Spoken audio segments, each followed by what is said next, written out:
अष्टमः सर्गः। राजा का पुत्र के लिए अश्वमेध यज्ञ करने का प्रस्ताव और मंत्रियों तथा ब्राह्मणों द्वारा उनका अनुमोदन।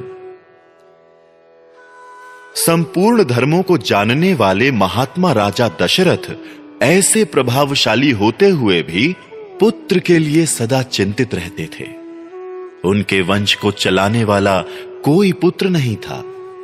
उसके लिए चिंता करते करते एक दिन उन महामनस्वी नरेश के मन में यह विचार हुआ कि मैं पुत्र प्राप्ति के लिए अश्वमेध यज्ञ का अनुष्ठान क्यों न करूं। अपने समस्त शुद्ध बुद्धि वाले मंत्रियों के साथ परामर्श पूर्वक यज्ञ करने का ही निश्चित विचार करके उन महातेजस्वी, बुद्धिमान एवं धर्मात्मा राजा ने सुमंत्र से कहा,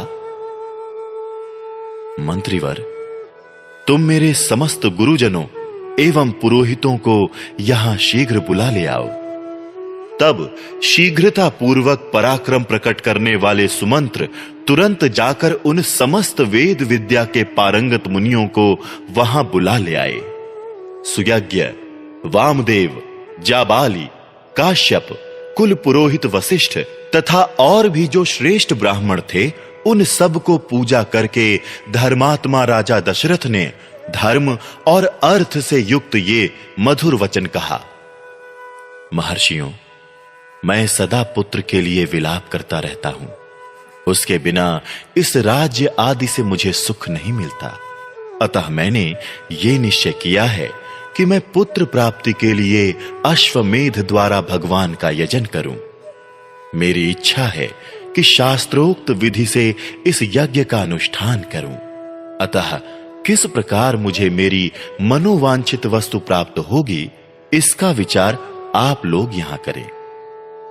राजा के ऐसा कहने पर वशिष्ठ आदि सब ब्राह्मणों ने बहुत अच्छा ऐसा कहकर उनके मुख से कहे गए पहले के वचन की प्रशंसा की। फिर वो सभी अत्यंत प्रसन्न होकर राजा दशरथ से बोले, महाराज, यज्ञ सामग्री का संग्रह किया जाए। भूमंडल में भ्रमण करने के लिए यज्ञ संबंधी अश्व छोड़ा जाए तथा सरयू के उत्तर तट पर यज्ञ भूमि का निर्माण किया जाए। तुम यज्ञ द्वारा सर्वथा अपनी इच्छा के अनुरूप पुत्र प्राप्त कर लोगे, क्योंकि पुत्र के लिए तुम्हारे हृदय में ऐसी धार्मिक बुद्धि का उदय हुआ है।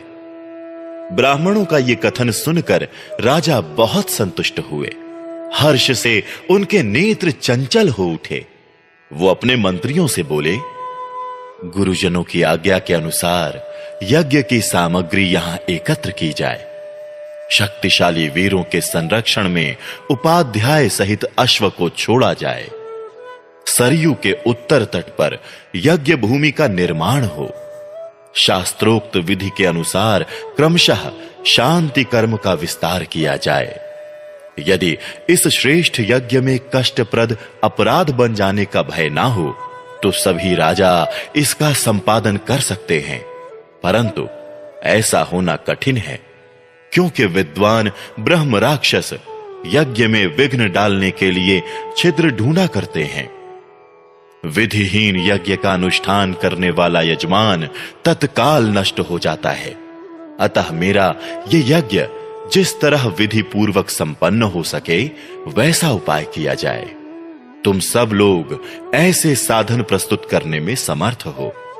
राजा के द्वारा सम्मानित हुए समस्त मंत्री पूर्ववत उनके वचनों को सुनकर बोले, बहुत अच्छा महाराज, ऐसा ही होगा।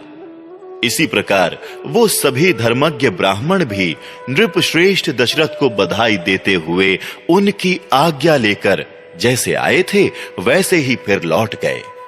उन ब्राह्मणों को विदा करके राजा ने मंत्रियों से कहा, पुरोहितों के उपदेश के अनुसार इस यज्ञ को विधिवत पूर्ण करना चाहिए।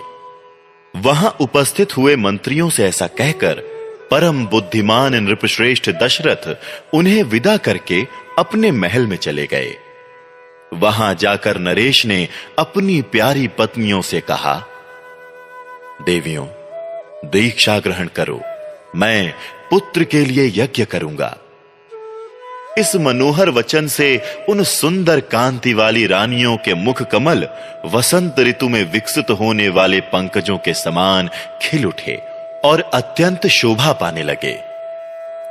इस प्रकार श्री वाल्मीकि निर्मित आर्ष रामायण आदि काव्य के बालकांड में 8वां सर्ग पूरा हुआ।